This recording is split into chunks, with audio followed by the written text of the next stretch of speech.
Hi hello welcome back to my channel. അപ്പോൾ ദാ ഇന്ന് രാവിലെ തന്നെ നമുക്ക് നല്ല മീൻ കിട്ടിയിട്ടുണ്ട് കേട്ടോ. ഇവിടെ നല്ല മീൻ കിട്ടുക എന്ന് പറയുന്നത് ഭയങ്കര അത്ഭുതകരമായ ഒരു കാര്യമാണ് കേട്ടോ. അപ്പോൾ ദാ ഇത് തെരണ്ടി എന്നാണ് നമ്മുടെ നാട്ടിൽ പറയുക. നിങ്ങളിവിടെ എന്താ പറയുകയെന്ന് എനിക്കറിയില്ല കേട്ടോ. അങ്ങനെ ഉണ്ടെങ്കിൽ വേറെ വല്ല പേരുണ്ടെങ്കിൽ നിങ്ങൾ കമൻറ്റ് ചെയ്യൂ. പിന്നെ പച്ചക്കറി വാങ്ങിച്ചിട്ടുണ്ടായിരുന്നു, ഒരു 100 രൂപയുടെ കിറ്റ്. അതാണ് നമ്മൾ എപ്പോഴും വാങ്ങൽ കേട്ടോ. അതിൽ പിന്നെ എക്സ്ട്രാ ആയിട്ട് കുക്കുംബറോ നാരങ്ങ അങ്ങനെ എന്തെങ്കിലും എക്സ്ട്രാ വേണമെങ്കിൽ മാത്രമേ വാങ്ങലുള്ളൂ. അപ്പോൾ പച്ചക്കറി വാങ്ങിച്ച് കഴിഞ്ഞാൽ പിന്നെ ഒരു ദിവസം സാമ്പാർ ഉറപ്പാണ് കേട്ടോ. അപ്പോൾ ടാങ്കിലെ വെള്ളം തീർന്നു, നേരെ മേലേക്ക് ചാടിക്കയറി വെള്ളം നിറച്ചിട്ടുണ്ട്. ഇനി അത് കഴിഞ്ഞ് കുറച്ച് നേരം പിന്നെ കിടന്ന് റെസ്റ്റൊക്കെ ചെയ്ത് കഴിഞ്ഞ് വൈകിട്ട് ഒന്ന് പ്രകൃതി ഭംഗി ആസ്വദിക്കാൻ വേണ്ടിയിട്ട് മേലേക്ക് കയറി കേട്ടോ. ഇതാ പ്ലാവിൽ നിറയെ ചക്ക ഉണ്ടായിരുന്നു. ഇത് കുറച്ച് നാൾ മുന്നേ എടുത്ത് വെച്ച വീഡിയോ ആണ്, അതുകൊണ്ട് തന്നെ ഈ ചക്കയൊക്കെ ഇപ്പോൾ തീർന്നിട്ടുണ്ട് കേട്ടോ. അപ്പോൾ അത് ഹൈസയുടെ സൈക്കിൾ കൂടെ പോരുന്ന പോക്കിൽ എടുത്തിട്ട് വന്നിട്ടുണ്ട്. ഇവിടെയൊക്കെ ഒന്ന് തൂത്ത് വൃത്തിയാക്കണം. അപ്പോൾ ആ സമയത്ത് അവൻ അവിടെ നിന്ന് കളിച്ചോളും, നമുക്ക് നമ്മുടെ ജോലിയും നടക്കും, കുറച്ച് കാറ്റും വെട്ടവും വെളിച്ചമൊക്കെ കൊണ്ട് ഇരിക്കുകയും ചെയ്യാം.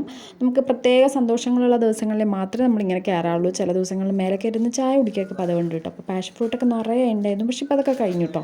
അങ്ങനെ അതാ കുറച്ച് നേരം എന്തായാലും കുട്ടികൾക്കും ഒരു സുഖമാവട്ടെ. ഹൈസയ്ക്ക് ചില സമയങ്ങളിൽ താഴെ ഇരുന്ന് ബോറടിക്കും, അപ്പോൾ അതാണ് ഇങ്ങനെ വരുന്നത്. അങ്ങനെ നമ്മൾ റോഡ് പണിയൊക്കെ നടക്കുന്നുണ്ട്. റോഡ് പണി ഇപ്പം നിന്ന് പോയിട്ടുണ്ട് കേട്ടോ. വീഡിയോ ഇഷ്ടപ്പെട്ടാൽ ലൈക്ക് ചെയ്യാൻ മറക്കരുതേ.